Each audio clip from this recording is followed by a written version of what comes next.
Today's a big day. I went over to Woodlawn this morning to do a couple of things, and over there they're all set up for the Super Bowl over there. I don't know how many of them actually watch the game or don't watch the game, but they're having some festivities. Maybe some of you guys will be doing the same thing. I'll actually be traveling. I might see part of it or might not, but you may be going to a party, you may be doing other things, but they're if you are, then I hope that you have a good time. This past weekend, yesterday was mine and Mary's anniversary. And we have been, thank you, together for 23 years and in marriage. And one of Mary's co-workers said, I can't believe that y'all have been together that long. I think we are in different circles than her co-worker is, because I don't think of that as like the longest amount of time for marriage, but I do know that divorce rates are high. And after she said that, and Mary came back and told me, I started thinking about it, and I looked it up. Do you know the rough number that the U.S. Census gave for the amount of divorces in 2025? Huh? I'm not talking on percentage. Sometimes the percentage, but that's right. The percentage is right, 56%. But percentage sometimes don't give us the impact of the numbers. 2025, 680,000 people got divorced in 1 year. 680,000 people got divorced in 1 year. There is a place in Albuquerque, New Mexico that makes really good money off, their name of the company is Freedom Rings. And people pay to go there and take their wedding rings and smash them with hammers and make pendants out of them.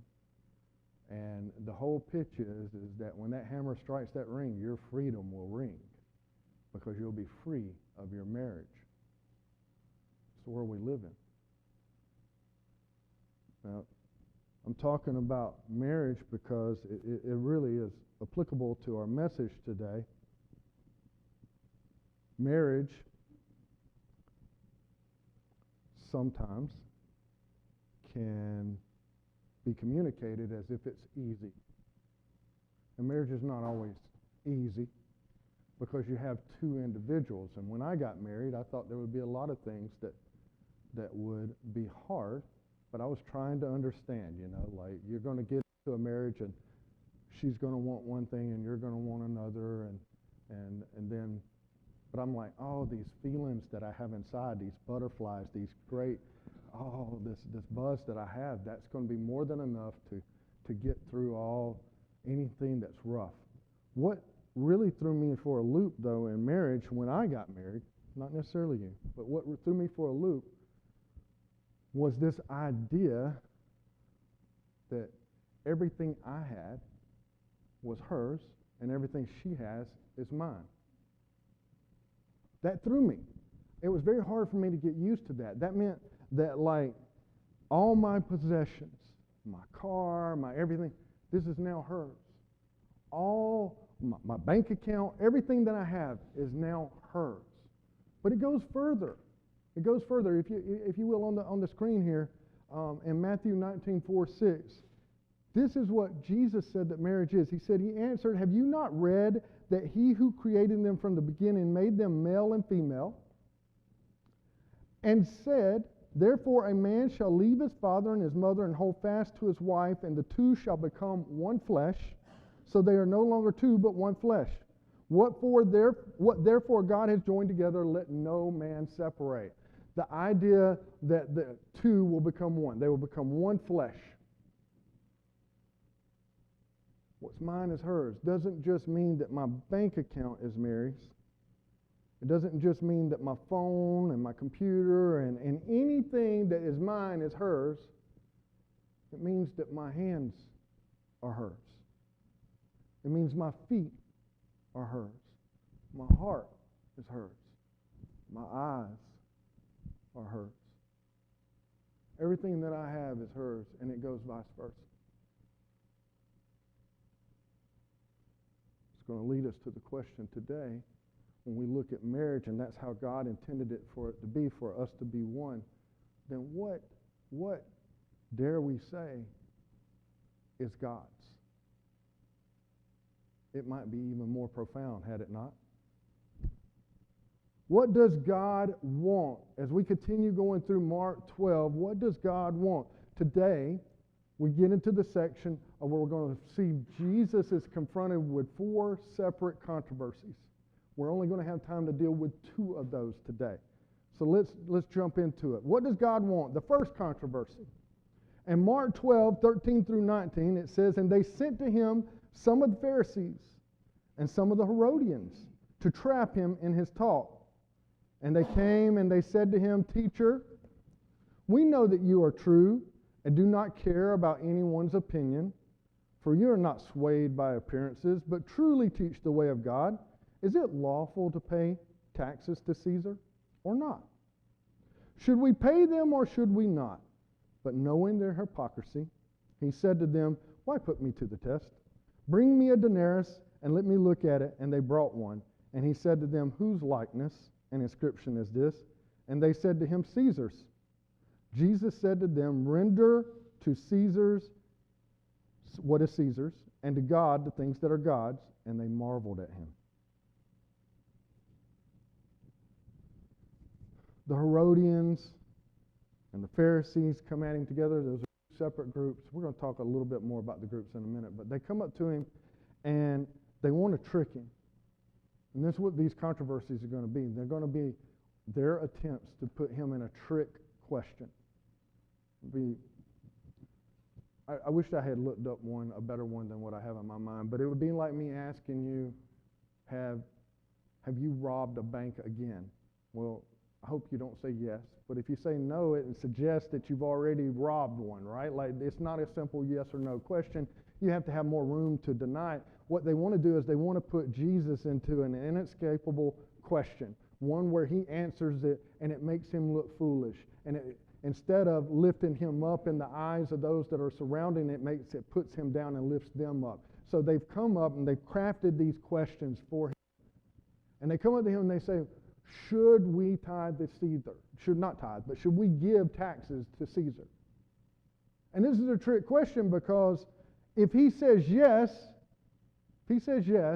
then it makes him look less in the Jewish people's eyes, because these are the people that are oppressing them. And Jesus, the Messiah, remember, all the people think that the Messiah is coming to free them from that oppression. Not a single person at this point in time has the true understanding of what the Messiah is freeing them from. But this is what they think. So if he says yes, you should give unto Caesar's, and it's that simple, then it's going to rule out in so many people's opinions that this is truly the Messiah. If he says no, the Herodians that are there, these are the Jewish people that are all about Rome.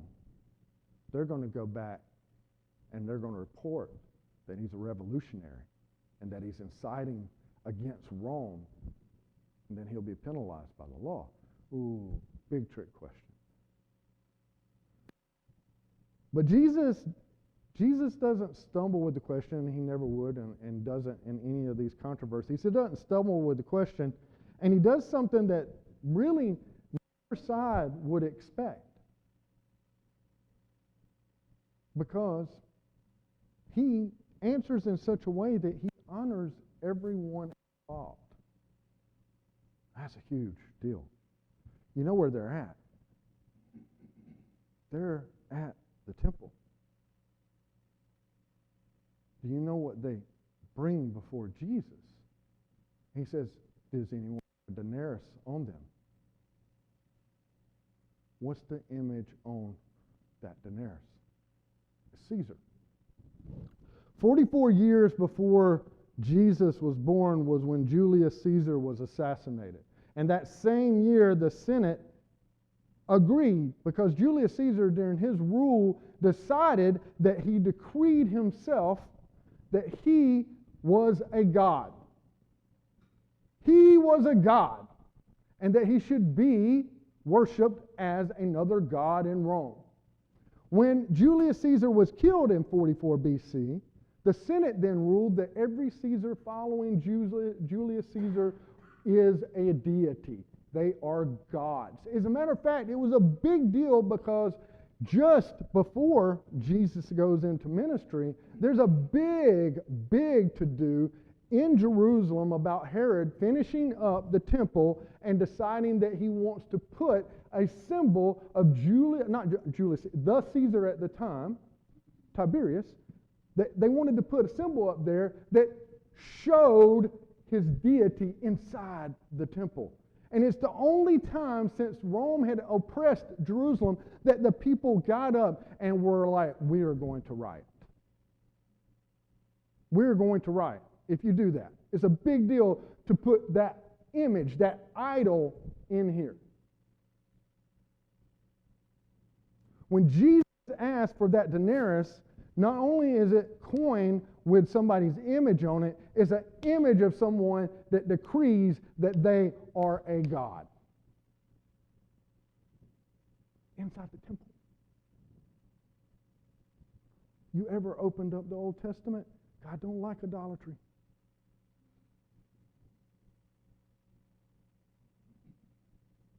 Jesus could have done a lot of things. Could have done a lot of things in that moment. A lot of righteous anger could have been poured out.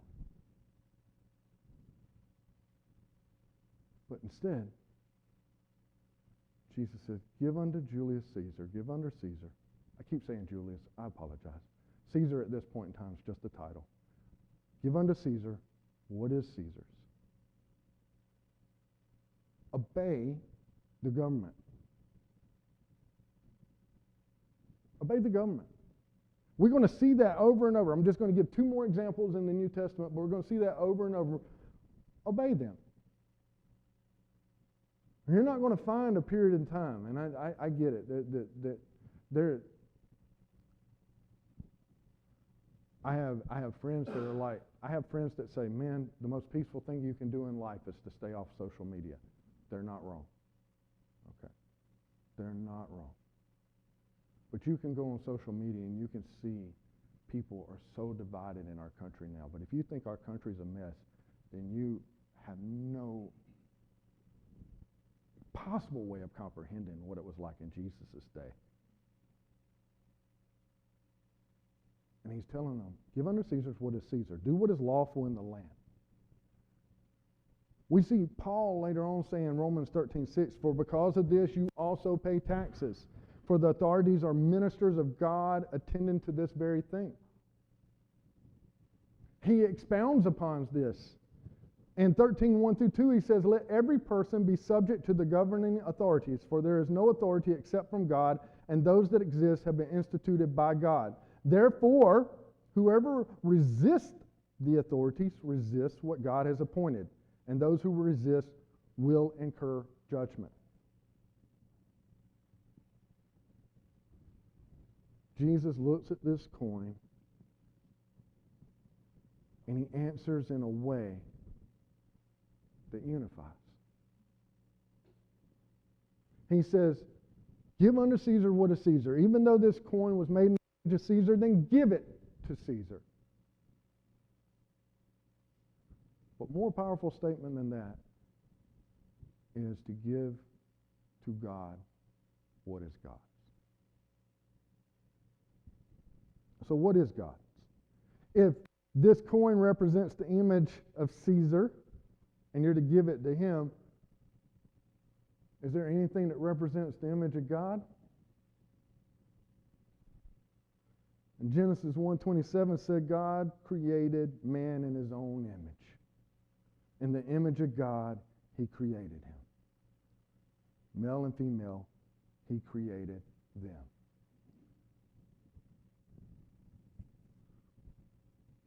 Why did I open up the way I did? I wasn't trying to plug or get any anniversary gifts. But if marriage is meant to be one, and I can understand that my hands and my feet and my heart and my eyes and my everything is hers, I'm created in God's image. So that means my everything is his. It's not simply just my time. It's not simply my money and my possessions and all those things are things that God gave me. That is so true. That is all God's. But my brain, my hands, my feet, my everything is his. My everything is his. And when Jesus says, give unto God what is God's, that means my everything.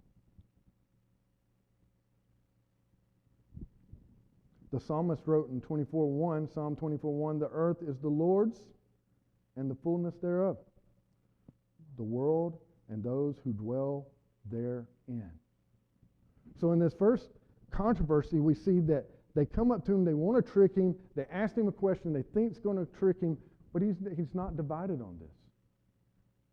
He's not divided on this. You belong to God, so you give everything unto God. But I want you, and why would he say, give unto Caesar what is Caesar's? Why would he go on then to expound on the New Testament about why we should follow the law of the land? Because we have purpose. We have purpose here in this world. And that purpose is that we might be witnesses. We might be his glorification. We might be his walking around ambassadors, his hope in a dark world to point to him.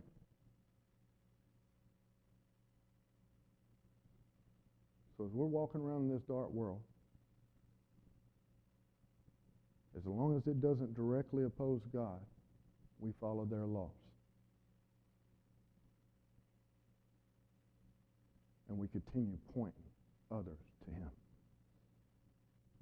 Now the second controversy is much like it.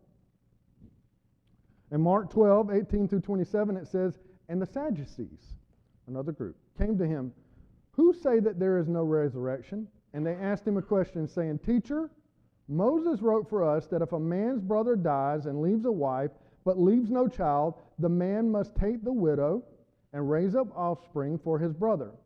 There were 7 brothers. The first took a wife, and when he died, left no offspring. And the second took her, and died, leaving no offspring. And the third likewise. And the 7th left no offspring. Last of all, the woman also died.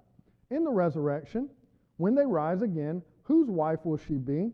For the 7 had her as a wife. And Jesus said to them, Is this not the reason you are wrong?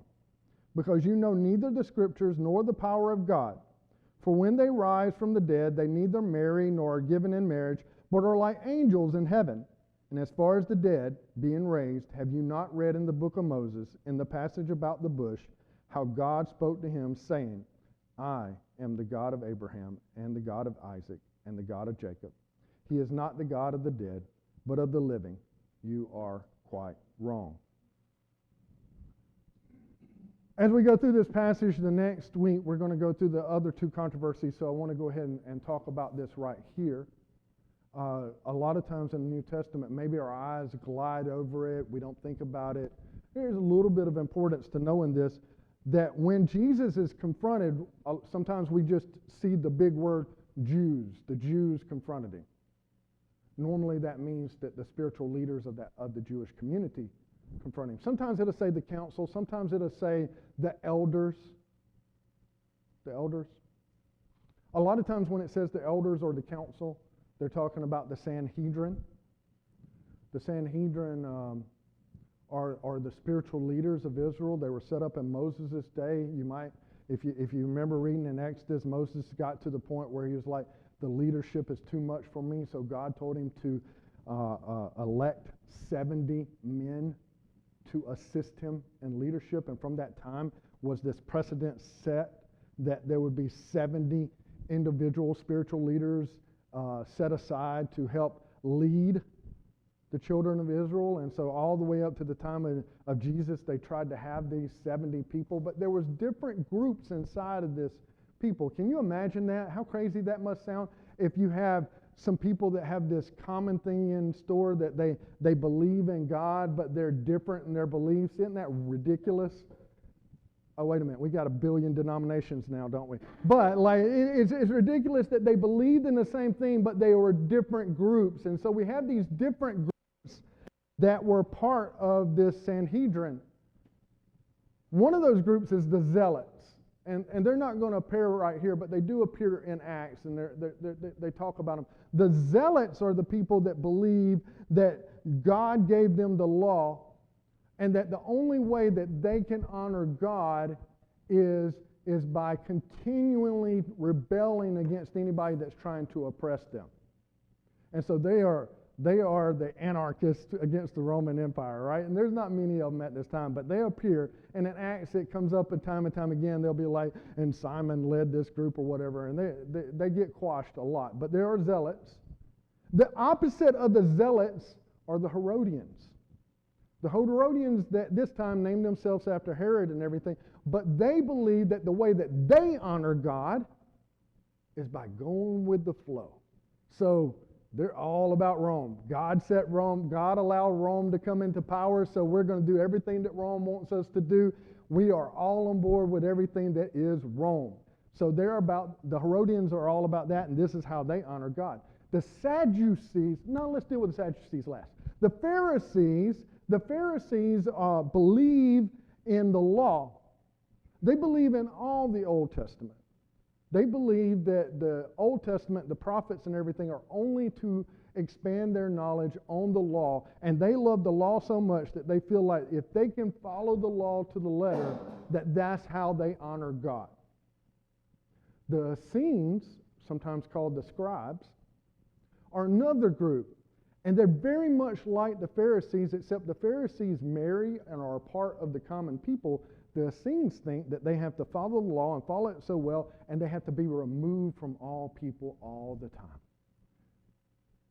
Maybe like monks to a certain degree, but even further. Sadducees that we're about to run into now. The Sadducees only believe in the first 5 books of the Bible. The Torah. They don't believe any of the prophets. They believe that the only true enlightenment by God was given to Moses, that Moses wrote the first 5 books of the Bible, and only the man that was present when God's finger actually itself reached down and carved words into stone, only man that God's ever revealed himself to, and so they will only follow the first 5 books of the Bible. They are not superstitious at all. They believe that there is no afterlife. They believe there is no resurrection. They do not even believe in angels. They believe that when they're mentioned in the first 5 books of the Bible, that it's just symbolic. So they come to Jesus. I'm sorry to explain all that, but we're going to talk about the scribes next week, and I'm not going to explain it again, those scenes, but they talk about Jesus, the Sadducees do, and they're coming to him, and they're presenting a question just based off the first 5 books of the Bible, and they want to trap him with it. They asked him, if this woman, you say there's a resurrection. Our stupid brothers, the Pharisees, say there's a resurrection. Our stupid brothers, the Essenes, say there's a resurrection. We don't even care what our stupid brothers, the Zealots, say. The Herodians make us sick. But you say that there's a resurrection. If there's a resurrection, then answer this from Moses' law.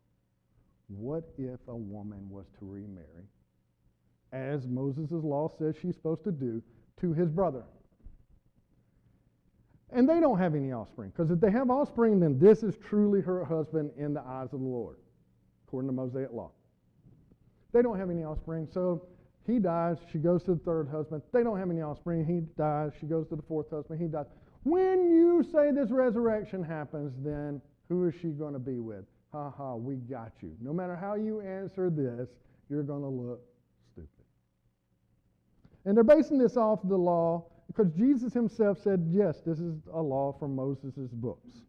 In Deuteronomy 25, 5 through 6, it says, if brothers dwell together, and one of them dies and has no son, the wife of the dead man shall not be married outside the family to a stranger. her husband's brother shall go into her and take her as his wife and perform the duty of a husband's brother to her, and the first son whom she bears shall succeed to name of his dead brother, and that his name may not be blotted out of Israel. This is where they're taking the law.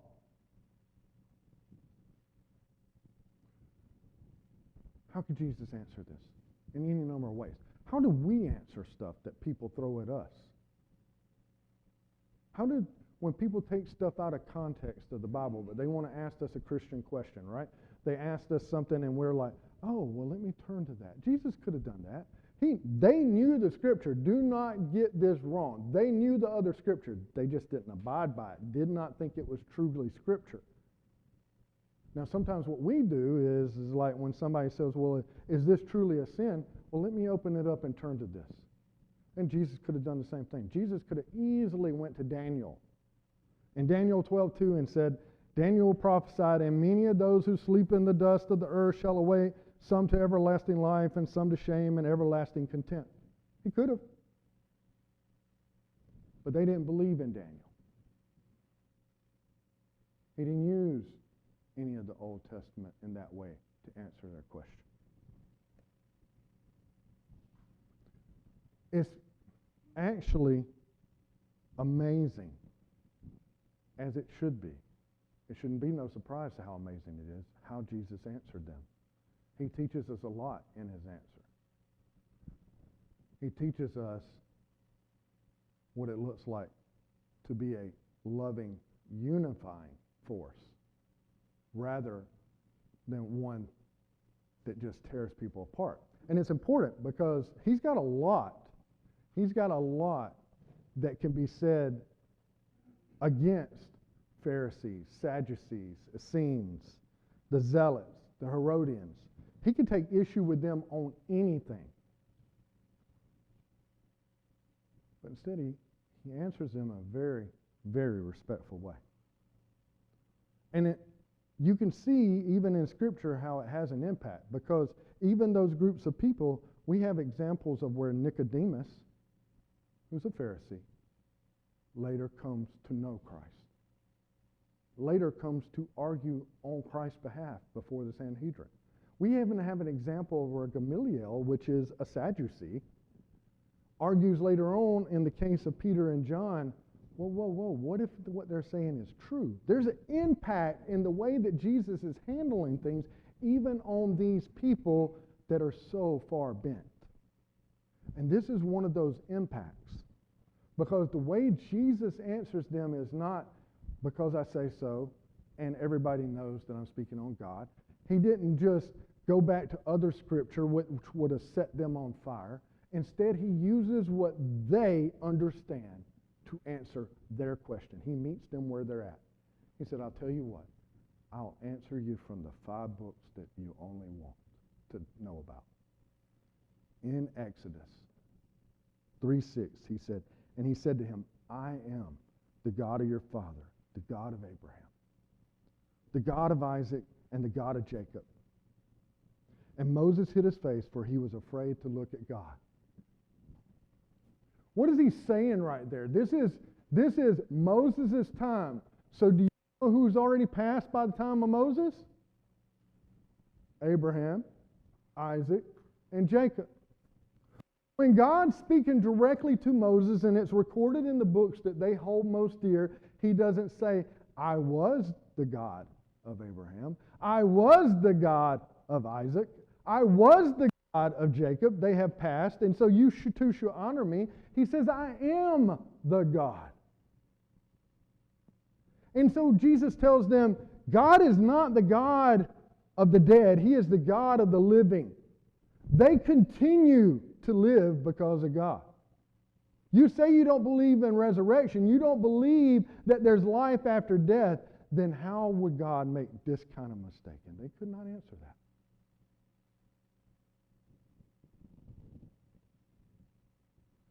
They could not answer that. This trick question that they had built up. There was no way to defend against the way that Jesus had answered it. All of these groups of people had one thing in common. And it's a good thing in common. wanted to honor God. That's a good thing. They were chosen by God to belong to Him. That's an amazing thing. But what they did is that they took what God had given them, the truth and Scripture and His Word, and they took what parts they wanted, and then they formed it into their own culture. This is how we're going to abide by it.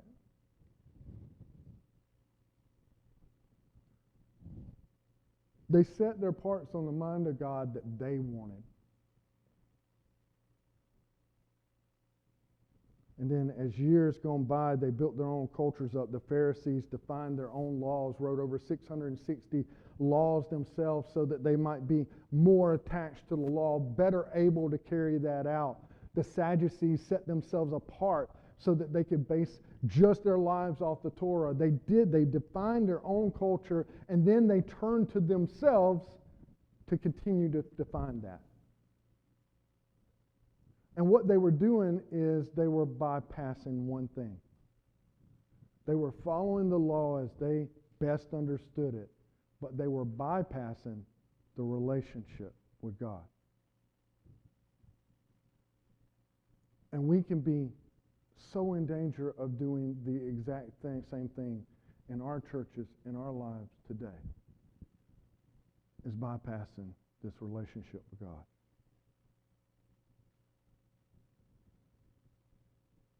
When we are so insistent upon turning to our culture to answer what God's doing in our life.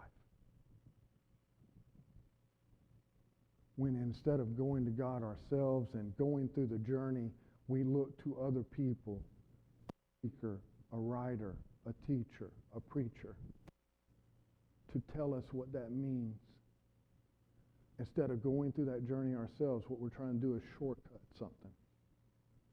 When we turn to simply, not that these are not all tools, those are great tools. To go listen to a speaker can be very edifying. To have a preacher in your life, one that's decent, can be awesome. To read Christian books, amazing. To watch Christian movies, awesome. But these are not meant to take the place of His Word, of time with Him. None of these things are supposed to supplant that time that we grow in Him and that relationship that we build in Him. We live in such a crazy world right now that people want to take so many shortcuts that we live in a world right now where there are pastors that are out there that are writing their sermons from ChatGPT. They're going to AI and asking AI to write their sermons. There are Christians who now will ask, if somebody comes up to them and asks them, hey, what should I do here? Instead of praying to God and searching out the answer themselves, they'll Google, what should I say to them? ChatGPT, please share a prayer that I can share with them.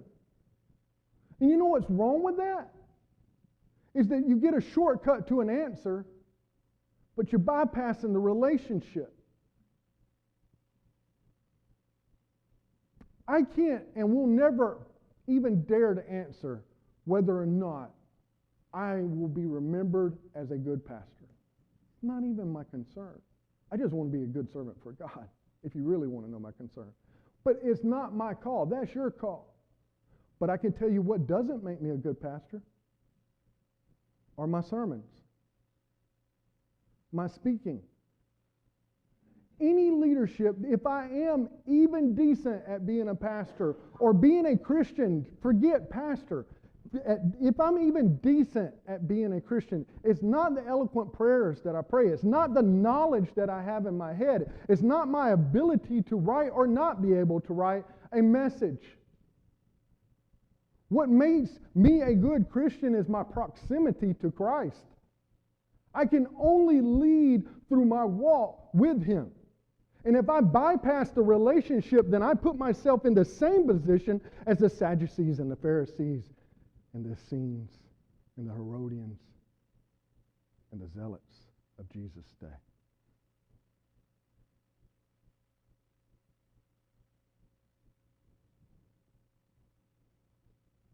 It's through my proximity to God. Because God's the one that affects. It's not our words. It's not our words that change people. It's God that changes people.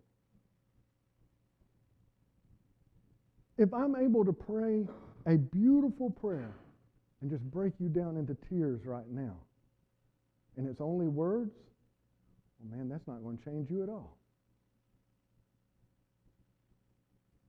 If I'm sit up here and you are astounded by my theological reasoning and my doctrines, and you go out, that's not going to change you at all. It's only God coming through me that might possibly change you. And if God's not involved in it, if I've shortcutted the relationship, nothing's going to change. Because what we need is not good words, not good principles. What we need is God.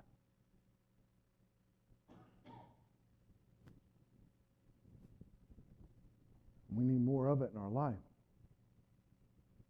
So later on, when Jesus answers in John 11:25, and Jesus said to her, I am the resurrection and the life.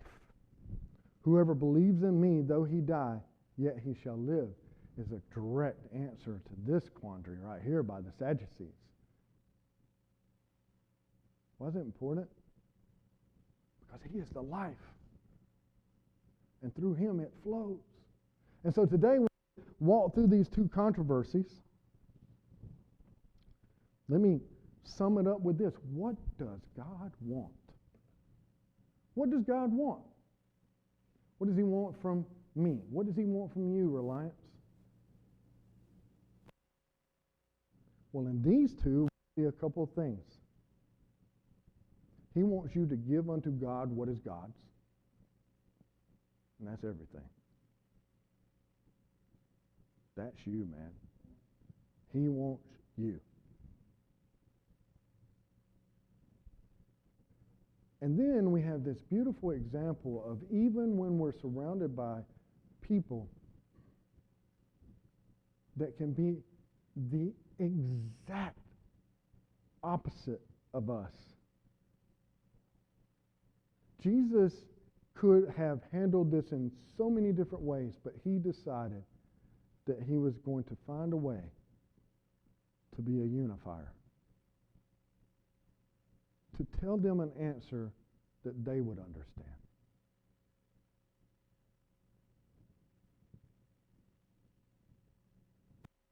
We need more of that in our lives. We need more of that in our communities. God gives us these beautiful examples of exactly what he wants in our lives. As Arnie comes up this morning, and I ask that question again, what does God want? I believe that if you seek him out, God speaks to us and he lets us know what he wants. So only you truly can answer that question this morning. What does God want from you? What are you really willing to give this morning? Let us